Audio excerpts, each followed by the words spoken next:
working on runner planks today, and we're gluing two pieces of wood together, roughly 3/4 by 7 inch.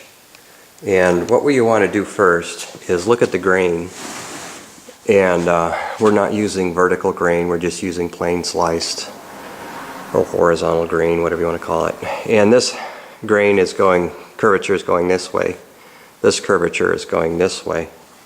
And what you'd like to do is oppose those so they're not the same. The second thing we do is we're putting a center line on the board here, so when we put our dead men on, we know where center is. And then the next step is you flip them over and cross sand the grain. We're gluing up the runner planks, and basically it's thickened epoxy.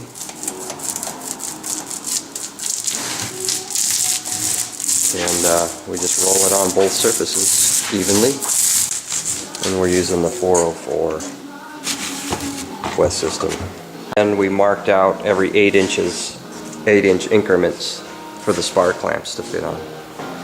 And these clamps are something that anybody can make. They're just 1.5 inches by 3/4, 3/8 through rod, and I welded nuts on one side. And I've used these for probably like 20 years or so, and they work great.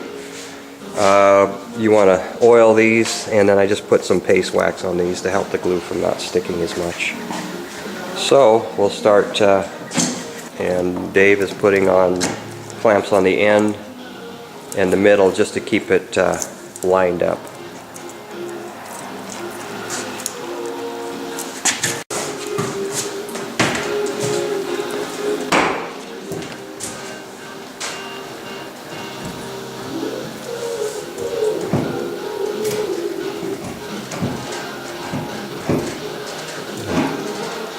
And that'll give us 1 3/4 inches worth of crown or camber for the runner plank by bending it. And then you want to check the ends for level, the middle for level, so there's no twist in the plank.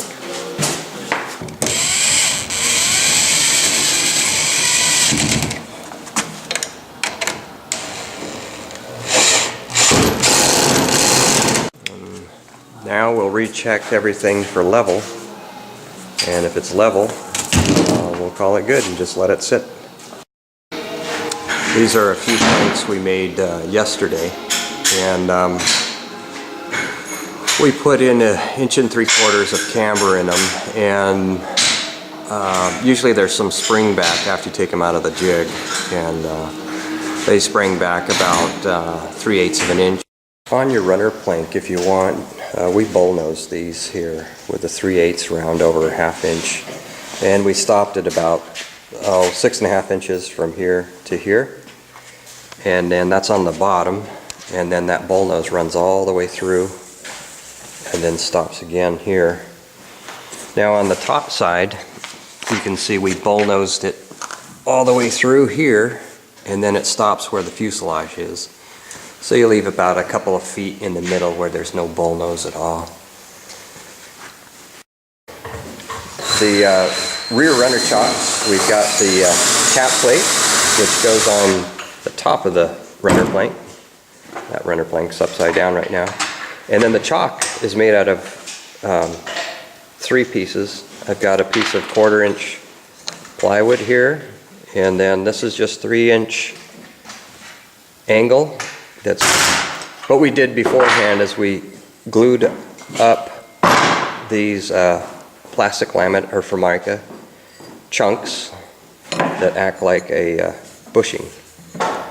So the runner rides in a bushing, and then it doesn't gall itself. We're getting ready to glue one of the rear runner chocks on the runner plank, and we like to glue one side on permanently, and basically you square it up with a plank as you fasten it. And then the other side, we're going to leave it unglued and use the boat, make sure it's aligned first, and then once we find the alignment is good, then we can come back and realign it again before we glue it down permanently. And what you want to do is, with your chocks, you want to scuff up the surface so the epoxy has something to stick to. We've got a little 2x here that you drill your 5/16 hole through on the drill press, and that serves as a guide.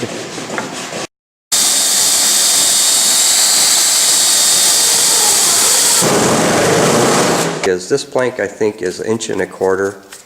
The other runner planks are 1 3/8 inches.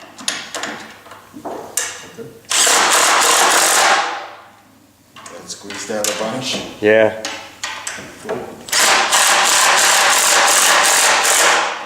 So now we're getting the runners aligned, and we put this one in the chalk, leveled it, and then tightened it so it can't move very easily. We also, before that, we leveled the plank where it connects to the fuselage. And now we are going to attach this one, and what we did first was we put in one bolt and used it as a pivot so we can turn this whatever way it needs to turn to be parallel. And we put this runner in and leveled it and tightened up the pivot nut so it can't move either.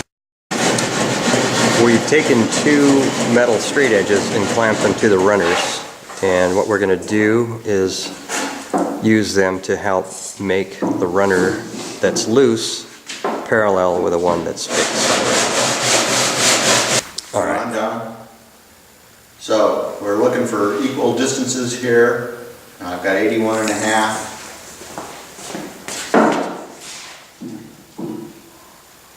And I've got 81.5. So all right.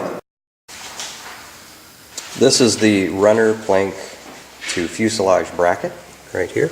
It's just a piece of 3/16 angle iron. You could use 1/8 inch angle. And we cut one leg down. This is 3 inches this way. And I think it's 1 3/4 or 1.5 inches that way. And then we drilled it out with 3 different holes. I think they're on 2-inch centers. And this is located 5.5 inches from here to here. On mine, I've got it at 1.5 inches, and that's that hole. And what we found is some of the heavier guys need the runner plank further back so the front end of the boat doesn't pop out. So what we have is, I took this hole here, now becomes this hole there. So I weigh about 165, and this hole works perfect for me. For heavier guys, you probably want to move it back here.